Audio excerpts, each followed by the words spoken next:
Welcome to downtown St. Catharines, an up-and-coming destination for arts, culture, and all things delicious. And the vanguard of flavor? The Merchant Ale House. Since before hipsters were mustache deep in Ontario craft beer, these trailblazers were crafting a medley of handmade beers from their rustic brew pub. These pioneers have solidified themselves as a downtown staple with their insanely good grub and unique and overflowing beer list, which makes them the perfect educators for today's topic, the art of the flight. But first, donuts.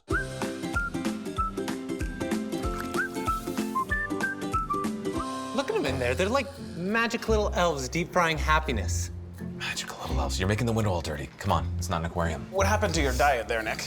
Well, these are vegan. You know that vegan doesn't mean they're completely healthy, right? Then why do they call it a vegan diet? Go nuts then. Donut? Mind if I do?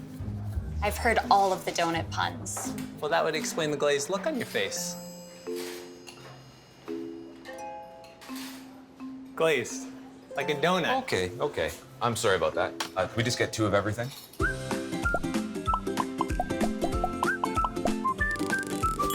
Yummy. Thank you. You're an angel.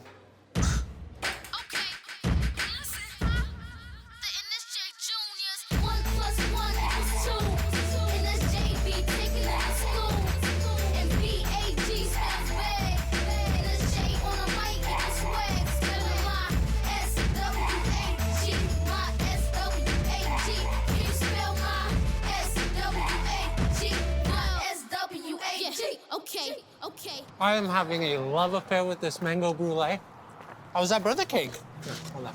It's like a childhood birthday party without the disappointment of nobody showing up. So, did we really have to get 2 of everything, guys? Really? Yeah, we gotta share with our buddies at the merch. Why, you think we should have gotten 3 of everything? You're destined for diabetes. Let's go, boys.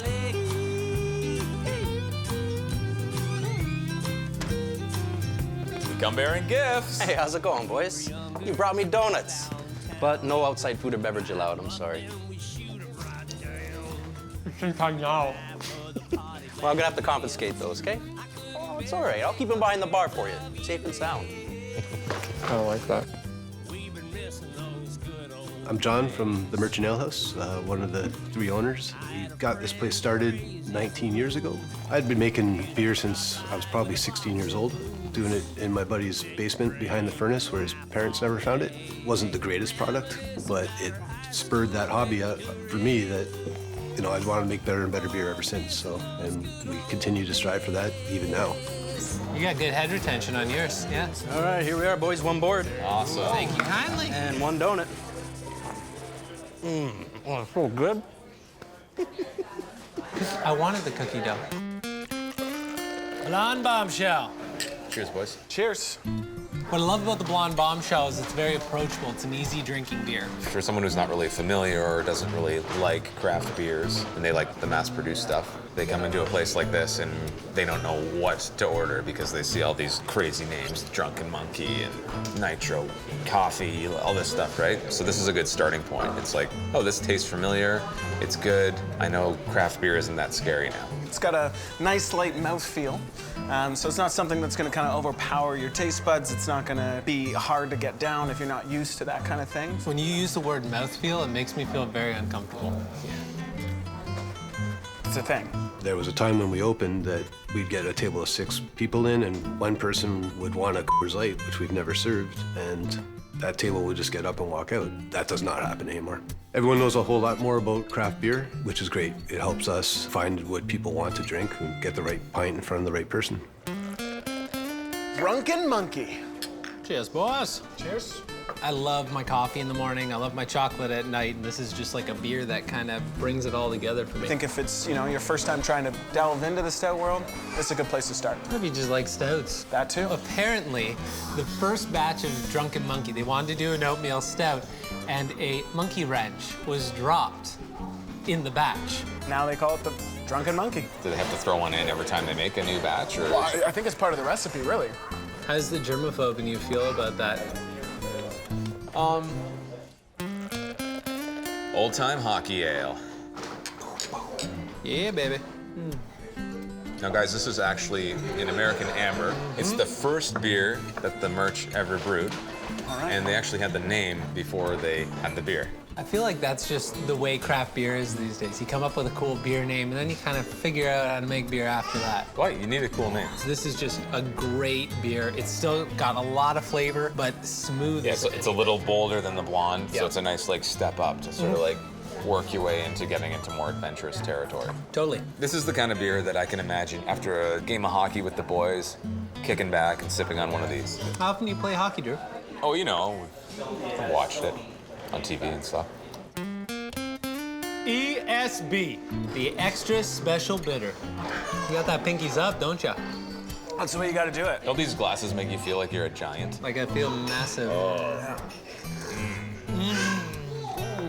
Oh, no, that's amazing. I was a IPA guy through and through, and the ESB still had those same notes that satisfied the IPA lover in me, but something different to it. You require a certain palate to get to that level. Like you, when you first started drinking wheat beers and stuff, this probably wouldn't have been your jam. No, this isn't something I would drink. But as I refined my palate and, you know, grew a much better affinity for beer, you know, I definitely added this to my repertoire.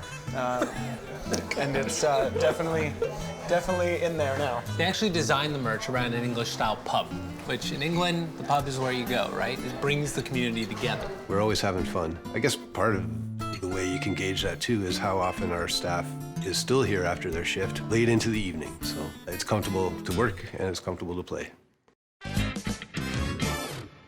A cold, crisp beer with a group of friends on a hot, sunny day. Could it get any better? Well, I guess if you like cold days, it could.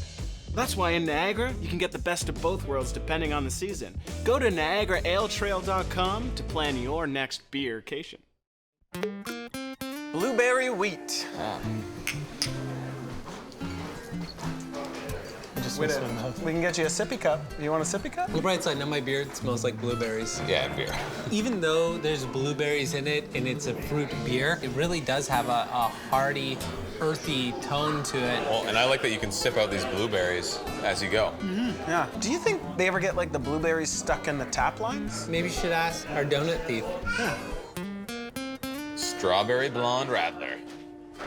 Right off the top, I definitely get a strawberry nose on this one. It could be the bounty of strawberries they use in the brew. The strawberry, it's there. I wouldn't say it's subtle, but there's not that sweetness. You still have that nice bitterness to contrast it, and it's really refreshing. I think it's because they use actual strawberries from Simcoe County. And I could actually see a lot of non-beer drinkers liking this. This one's got a low alcohol content, which, I mean, might be a deterrent to some, but I think it's awesome for the summer. You can come in, order a pint, and still walk home in a straight line. And be refreshed. It's like win-win. And you get your fruit intake. Uncharted Pale Ale. Oh, buddy. Oh my goodness, hop. Damn, that is good. So the Uncharted is their constantly changing ale. So it gives the brewmaster an opportunity to try different hops. Would you say that he has many options? I think that that's the beauty of craft beer in general, is that brewers will push the boundaries to try and find something great. And sometimes that means there's some really kind of just iffy beers. So even with those iffy beers that sometimes come out, there's always an audience that appreciates I it. think that's the beauty of craft beers. Everybody has a different palate, right? Something that I hate, you might love, and something that you hate, I might love. That is the beauty of flights, because you can try really radical beers in small forms. Like some of my favorite beers are actually the ones that are like super sweet dessert beers. I don't want a full pint of that. I don't even want a half pint, but do I want it as my last flight? Yeah. Yeah. So speaking of uncharted territory and experimenting, what about bringing beer and coffee together? The Nitro Cold Brew Stout. Wow. That's fantastic. This is my absolute favorite beer. Yeah. It is so good on so many levels. The balance in this is so good. This makes me want to find like the nearest piece of chocolate cake and Nosedive into it. There's chocolate notes, there's coffee notes. It's a milk stout, so it's got like that smoothness to it. It's sweet. yeah, well, it really drinks like a coffee. But you can tell with this one, definitely real coffee used to flavor And it's brewed with the Signal Coffee. They're a local company. They roast the beans. This is the perfect lunchtime beer Why is that? because it doesn't leave you sleepy. All right, how things going here, boys? Pretty good. Fantastic. Except, you know, it would be a little bit better if we had donuts with this cold brew stout. Ah, yes. You'll get your donuts. Don't you worry. They're safe. If there are any left. There's a couple, but listen, I'll make you a deal. I gotta go change out a keg of beer. You can change that by yourself. You can get your donuts back. You can't. I get to take them. I've never changed a keg before, and that's a pretty big risk for me. I got this. I used to work at a restaurant. A gentleman's agreement. All right, you're on.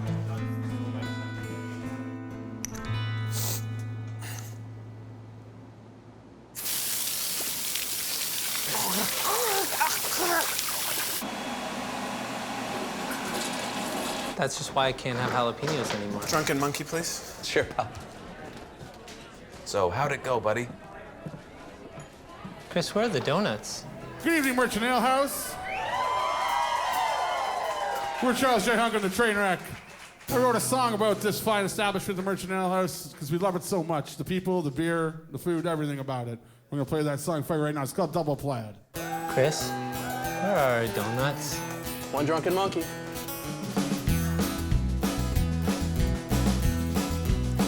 Monster.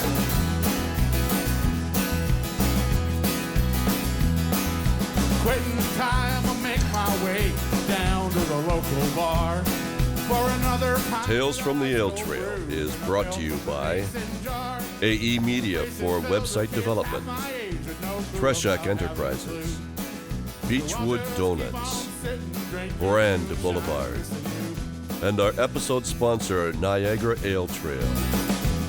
Well, that double plaid's the best I've had when it comes to get liquor. Pair it up with a shot of bourbon to get the job done quicker. Drinking at the ale house, laughing at the hipster. Did you see that guy downstairs in the bathroom with no pants on?